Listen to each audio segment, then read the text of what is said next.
Je pense que c'est un secret pour personne. J'aime énormément le média du jeu vidéo. Et rien à voir, mais je fais une formation théâtrale professionnelle, que je n'échangerai pour rien au monde.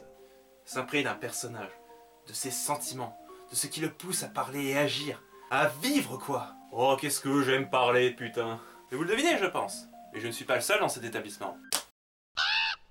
C'était censé être une blague. Rigolez! Bon, laissez-moi plutôt vous raconter une anecdote de mon école. Début de l'année. Une jeune élève nouvellement arrivée, connaissant un peu ma passion pour la culture geek, est venue me voir. On a discuté quelques minutes. Je vous épargne les détails, c'était pour apprendre à mieux se connaître. Sans plus tergiverser. Ma culture de base, c'est faite par le monde vidéoludique et les mangas. La sienne, c'est une culture très littéraire. Les grands classiques, Molière, Victor Hugo, j'en passe et des meilleurs. Grand bien lui fasse, c'est pas du tout une mauvaise chose. Alors pourquoi que moi, qui suis un geek, c'est une mauvaise chose et que, lol, je devrais grandir un peu dans ma tête? Elle m'a dit comme ça, mais c'est ce qu'elle a voulu dire. Attendez, j'illustre. Selon cette personne que j'appellerai Gertrude, pour ne pas mentionner son nom, elle est pas méchante, hein. Elle m'énerve juste par sa fermeture d'esprit et ce léger côté superficiel. Bref, d'un côté il y a moi et de l'autre Gertrude. J'ai bercé dans Pokémon, Dragon Ball, Nintendo, Sega, les mangas et les jeux vidéo, c'est ma passion. Mais j'avoue que la culture classique me plaît quand même, hein. Faut pas croire que je suis fermé d'esprit. J'aime beaucoup la poésie. J'aime tout particulièrement Edgar Allan Poe, pour son côté sombre. De son côté, il y a les romans classiques connus. Non, le problème c'est qu'elle me voit comme un être inférieur par mes goûts et préférences. Enfin, elle n'est pas la seule. Voyez-vous, ce qui me chiffonne dans ce milieu qu'est le théâtre, on m'apprend à être ouvert à un plus large panel d'auteurs, plus palpitants les uns comme les autres. Alors, je veux bien, et j'aime ça. Cependant, le paysage vidéoludique aussi, et je l'admets, j'ai plus de plaisir à lire des titres comme Erased que Les Misérables. Dans ce milieu, on accorde trop d'importance à ça. Les classiques de la littérature, les grands noms du théâtre. Enfin, c'est ce que je croyais aussi. Mais selon cette logique d'art supérieur, il faudrait adapter les mêmes pièces et romans encore et encore jusqu'à la fin. Attends, mais on fait ça? Certains vont de là à dire que la communauté geek est une sous-culture. Traduction, tout ce qui m'a forgé et fait ma personnalité serait idiot et une perte de temps, car il n'y a pas d'art dedans. Manga, comics, jeux vidéo, stupide au possible. Mais Peggy 18. sur ton front! Je vais vous expliquer pourquoi tout ça n'est pas une sous-culture. En 4 simples points.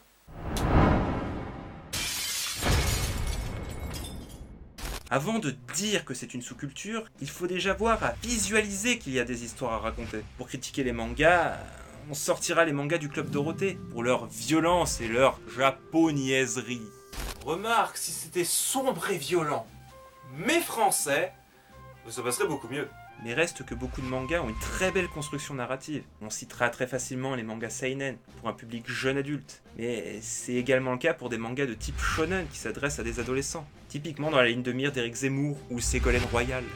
Tacle facile à un politicien, check. Comme par exemple Fullmetal Alchemist peut sembler au premier abord un simple manga d'action, mais il cache bien plus de thèmes, le prix à payer pour nos actions, de la valeur d'une vie, de la vengeance. Tout ça en partant d'un adolescent qui cherche la pierre philosophale. Ou encore GTO. Ce manga est une excellente critique du système scolaire japonais, de la division entre professeurs et élèves, du harcèlement, du renfermement des élèves. Alors qu'on parle d'un prof qui sait faire du karaté et qui est pervers.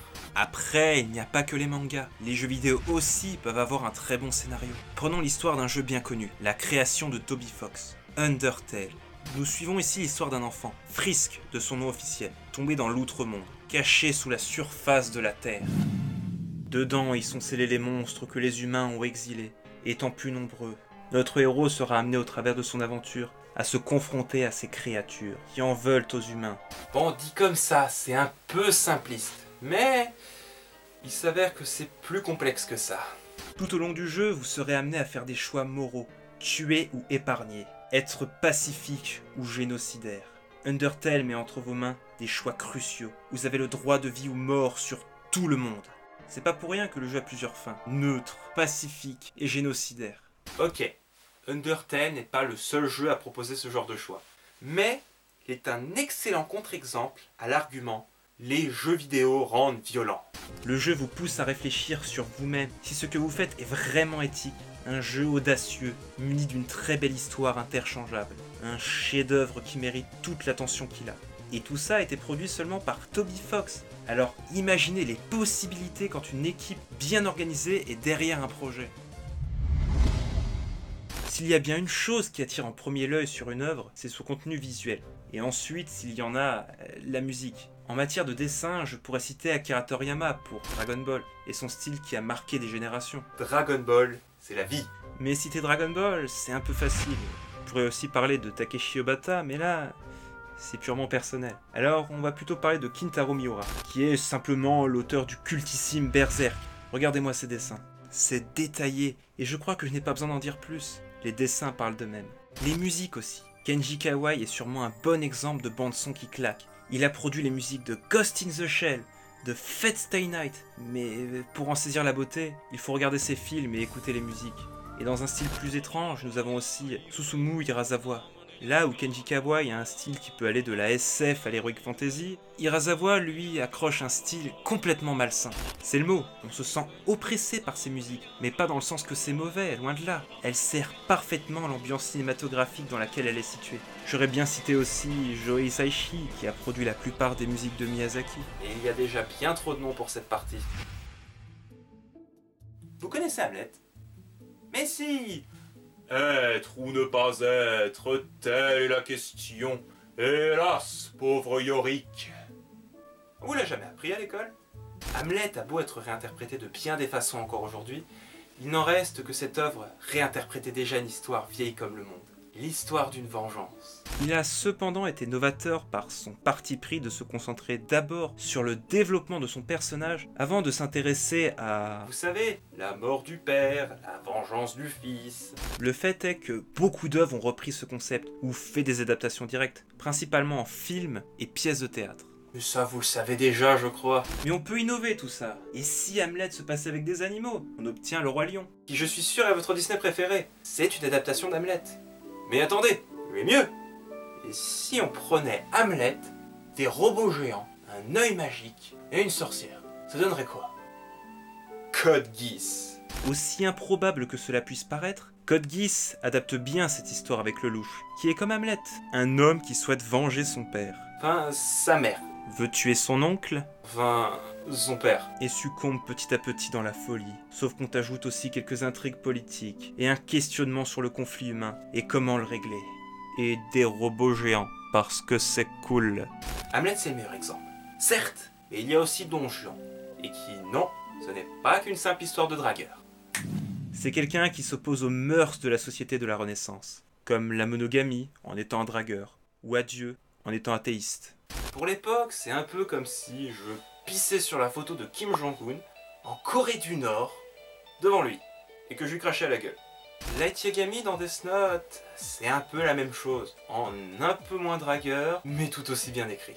Il s'oppose à la justice en la faisant lui-même, grâce au Death Note. Et de la même façon à l'amour et à la natalité japonaise, en n'éprouvant aucune affection pour les femmes, ni pour qui que ce soit d'ailleurs, en se servant de tout le monde, en particulier de Misa Amane et de Kiyomi Takada, et pas pour les plaisirs charnels. Ne jugez pas, vous auriez fait pareil. Non? Et enfin, il s'oppose à Dieu en voulant devenir un lui-même. Ces deux personnages sont en soi très ressemblants, jusqu'à finir de la même façon. Mais je vous en dis pas plus, ce serait dommage de vous spoiler. Alors oui, les archétypes que l'on retrouve au théâtre et dans la littérature classique peuvent très bien s'inclure ailleurs. Mais la transformation narrative peut aussi se dérouler au sein d'une même franchise. Et quel est le meilleur exemple que celui de Batman? Batman va bientôt fêter ses 80 ans, et pourtant, il est toujours aussi populaire, voire même plus qu'à ses débuts. De simple héros pulp, en figure tragique, se battant pour une cause qui semble perdue dans cette ville pourrie qu'est Gotham City. En passant par les années 60 et son côté kitsch, sa transformation narrative, elle se démarque par plusieurs points. Tout d'abord, l'évolution de ses codes moraux. De simples justiciers n'hésitant pas à utiliser un pistolet pour se débarrasser d'un ennemi, les auteurs lui adopteront une aversion aux armes en expliquant que depuis la mort de ses parents, il déteste les armes. Désolé du spoiler. Il se mettra à tenter d'épargner tout le monde, même les criminels si possible. Car selon les dires du plus grand détective du monde, si tu tues un tueur, le nombre de tueurs restera le même. On développera ensuite les personnages secondaires tels qu'Alfred, qui passe de simple majordome en figure paternelle pour Bruce Wayne, ou le commissaire Gordon à ses débuts n'était qu'un simple enquêteur, quelqu'un qui croit en la justice à Gotham, et fidèle allié de Batman.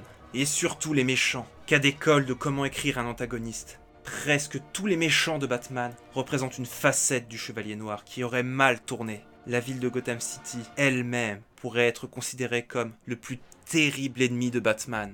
Même le fait qu'il n'ait été à ses débuts qu'une pâle copie de héros pulp s'explique très bien. Étant enfant, Bruce Wayne était fasciné par les héros tels que Zorro, et la mort de ses parents n'ont fait que renforcer cette idée, que ces justiciers sont nécessaires dans un tel monde. Et c'est toujours con la culture geek. Au final, avec tout ce que j'ai dit, la conclusion logique serait que les deux cultures se valent. Oui, c'est logique. Les acteurs de théâtre étaient mal vus au Moyen-Âge. Les aventures de Huckleberry Finn n'a pas eu son succès critique à ses débuts. Van Gogh n'a été populaire que quelques mois avant sa mort. Metropolis, que beaucoup de gens vous citeront comme un chef-d'œuvre, a été un énorme bide. Et tout le monde a cru qu'Internet remplacerait la télévision, que la télévision tuerait le cinéma, que le cinéma tuerait la radio. La preuve que non, la télévision reste encore vue, et beaucoup de séries cartonnent sur Internet. Le cinéma est toujours vivant, et même grandit toujours, et la radio reste encore bien utilisée de nos jours. Le jeu vidéo, beaucoup pensent que c'est une perte de temps, et que ce n'est pas un art. Mais c'en est un, juste d'une façon différente, qui se construit par le gameplay. Je ne suis pas d'accord sur le fait qu'un jeu n'est pas un art.